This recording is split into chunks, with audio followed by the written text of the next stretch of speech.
Hello, and welcome to this week's edition of CBTV. More than two-thirds of all Americans saw their net wealth drop from 2007 to 2009 as a result of the country's recession, with a median loss of 18%, according to a recent report by the Federal Reserve. The decline in many Americans' home equity and the loss of their stock portfolio or business valuations were two of the biggest contributors to the overall decline in personal wealth. Okay, so what's really going on here? Let's check the facts using our checks and balances process. The Federal Reserve conducts a consumer finance survey every 3 years to better understand how American families spend, save, and manage their money. Due to the recent financial crisis, however, after 2009, the Federal Reserve opted to revisit the 2007 interviewees to gauge how this economic downturn had affected them. What they found was between 2007 and 2009, more than 60% of all American families lost a portion of their net wealth as a result of the recession. More than 70% of wealthier American families saw a decline in their estate value during the same two-year period as well. The loss of personal wealth was primarily due to a decline in real estate and investments, rather than an increase in personal spending or acquiring more debt. The median value of stocks held by families fell from $18,500 in 2007 to just $12,000 in 2009, a loss of over 30%. The median value for a primary residence dropped from $207,000 to $176,000 over the same two-year period. However, the Fed reports the loss of wealth was shared across all demographic groups and not just home and stock owners.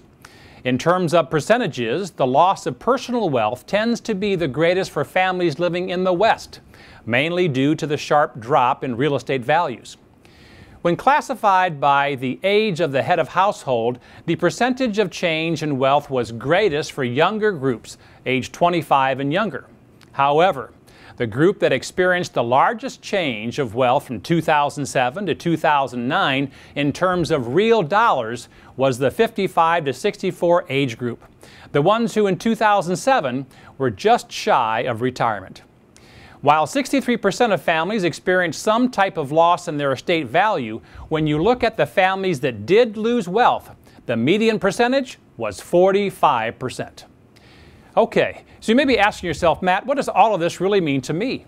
Well, now that we've checked the facts, let's balance this news using our checks and balances process to determine what action you should take today. While the Great Recession of 2007 to 2009 appeared to be tough for the majority of Americans, it's the baby boomer generation that suffered the most financially.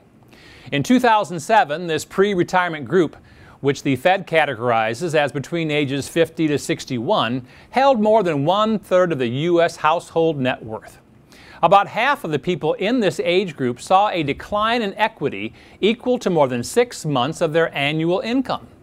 And as a result, according to a recent poll taken by the Associated Press, nearly half of all baby boomers will delay retiring because their nest egg shrank too much during the recession. The poll also found that 1 in 4 boomers who are still working believe they will never be able to retire. And the same number of boomers say they have no retirement savings at all currently. In fact, the AP poll found that only 11% of boomers feel that they will be able to live a comfortable retirement in the future. The investing habits and choices of many Americans have changed significantly since the recession began. The Fed's report found that boomer families are less willing to take on financial risk now. And the majority of them say they need to save more for emergencies and other unexpected events, and have become much more cautious with where they invest their money today. Okay, so what's the bottom line here? People are very uncertain of what tomorrow may bring. Boomers were quite confident about their financial plans and were quickly approaching retirement without reservations in 2007. And then the financial crisis changed those plans indefinitely. Many were counting on their home's equity, or rather their house of cards, to carry them through retirement. And others were certain that their wealth on paper, as reported in their brokerage statements, would go the distance. The Great Recession has taught us many valuable lessons, But the most important, although painful to live with sometimes, is preparing for all of the potential outcomes when investing your money in risky or risk-based investment vehicles. If your retirement is only a few years away, be more conservative in your investment approach. You know, we all love it when the stock market goes up 10, 20, 30%, but it can be a debilitating experience for older Americans or those close to retirement when they lose 20, 30, even 50% of their nest egg in a short period of time.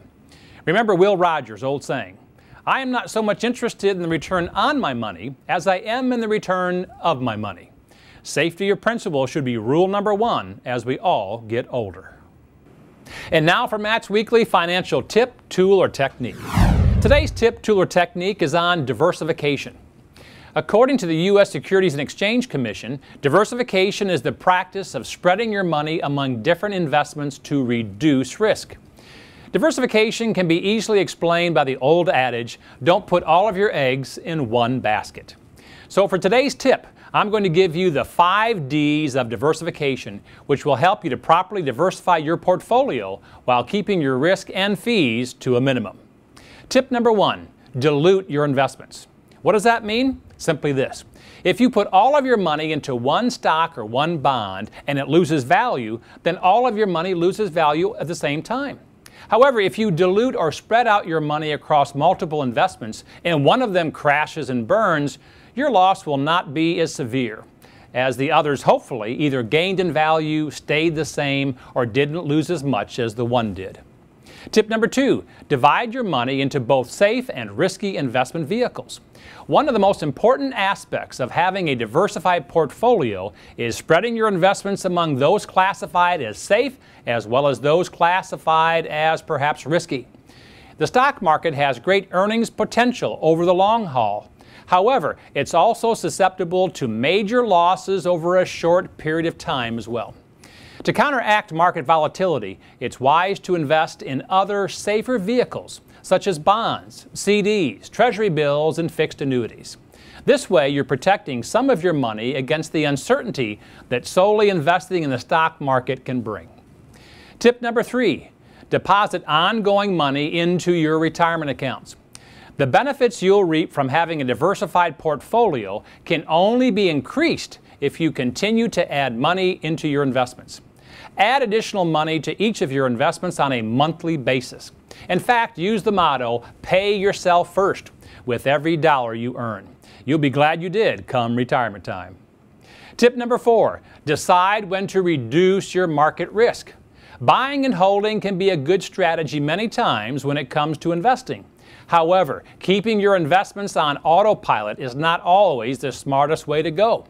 It's important to do continued research on all of your investments, as well as keep an eye on market conditions. Also, as you near retirement, your risk tolerance typically changes, so be sure your investment strategy changes too.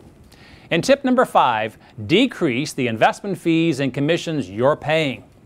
If you're new to investing or a seasoned pro, it's important to understand what fees and commissions you're being charged on each of your investments.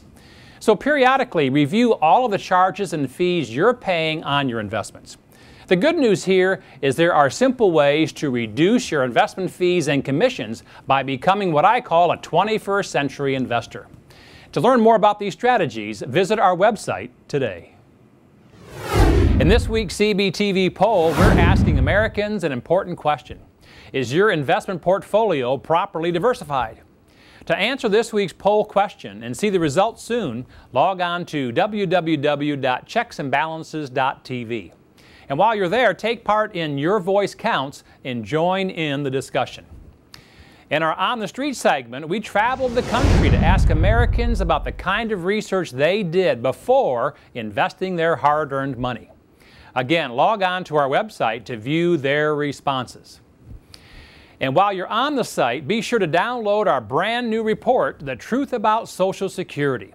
We take a close look at this important program's past, present, and future and provide you with some critical planning techniques to maximize your monthly benefit in retirement. And finally, remember that only you can control your financial future. You can succeed. You just need confidence and determination. I'm Matthew J. Rettick from Checks and Balances TV. Until next time, dump debt, invest wisely, believe in yourself, and make it happen.